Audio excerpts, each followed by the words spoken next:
friends, hello, welcome back. Hopefully it is having a lovely day. It is the loveliest time of the season, besides, fall coming around. That counts too. But it is a fantasy hockey season where your players, if they score a goal, they automatically get the upgrade. Some of the best cards to have during the season, because you do not constantly, first of all, have to lock somebody in 84 overall, built a player, and now if I want the better version, I'm going to have to lock him in with, 17 and a half other 84s to get the 86 version. Instead, they score a goal, they get the upgrade. The key is, obviously, getting the guys that get the best of upgrades. There are a lot of guys that end up 99. Some guys, and this is the first thing I'll say before we list off the guys today we're going to go over who I think are the odds-on favorite, is every single year, it is just one of the most random guys, one of the most unexpected guys. Well, actually, I shouldn't even say that. I know one year it was Duchesne, and he just went off, which kind of unexpected just because he typically doesn't score goals, but he went off. But it always happens to be somebody just goes off that you're like, man, I wish it would have been him. So it's like, if you truly believe in somebody, statistics aside, maybe it's your favorite player, it's like, don't be afraid to go after him, because a lot of the times it can be a crapshoot. Even somebody on here, we'll go over in a second. Somebody on here, was it Manjapang, I think? You look at like his stats, 15, 15, 15, bang, 38, 15, 15. I think that was the year he had a fantasy card. That's just how random it is. We do try to go by the guys that seem like the odds-on favorites. So, and there are guys that happens to too, but a lot of times it can be just running a hot streak. And we're going to go over a couple guys I believe too can just be running the hot streaks this season. We're going to start with Anton Lundell, though. Florida. I mean, he had 17 goals last season. He averages about 13. 13 would put him at a 96. Very solid. Very good card to have at the end of the year. You got to remember, it takes a long time to get to the 99s. 96 is really serviceable. And he's a card you can use right now. One of my favorites. Because he's an 83, because you can use it right now. So, again, 17 goals last season puts him at a 99. And there's no... Take this as you will. There's no Barkov. There's no Kachuk for a couple months. Barkov's done, right? So, I mean, that's one center out of his way that's going to give him more ice time, the potential to get some more first-line power play time. He is respected defensively on this team, so he's going to get a play. How much of an effect it has where the centers are getting shaken up could be a big thing for this guy. And we could see a lot of upside there. Let's take a look at, I believe it is it this guy right here, Mr. Gallagher? I believe it is Mr. Gallagher. How you doing, buddy? I can't believe how old you've gotten. You're only 5'9". Oh, that's tough. That's only 5'9". 33. I feel like there's a lot of old guys on this one. They're so old. I remember buying these guys back in NHL 14.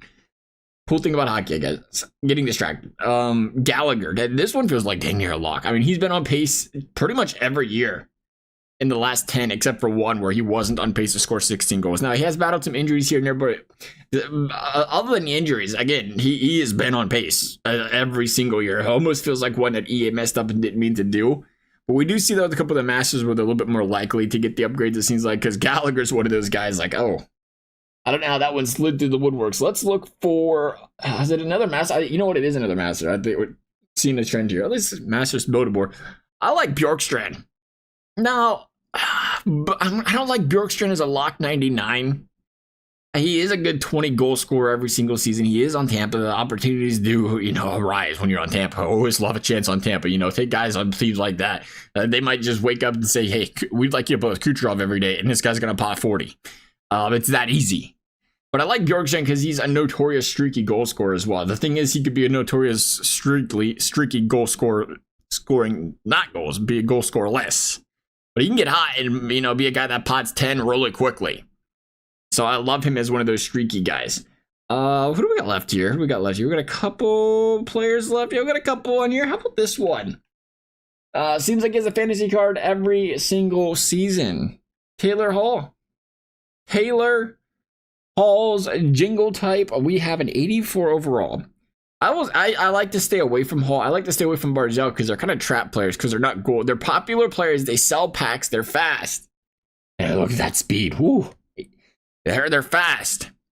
But then they don't score goals. But I mean, at an 84, I mean, Taylor Hall can hit that out of the park. And he can hit that out of the park pretty easily. And he's going to be on, playing on the Hurricanes. Yeah, I really like this one. At the very end of the day, he scores 6 goals this season. And oh, sorry, you got to deal with a 90 overall.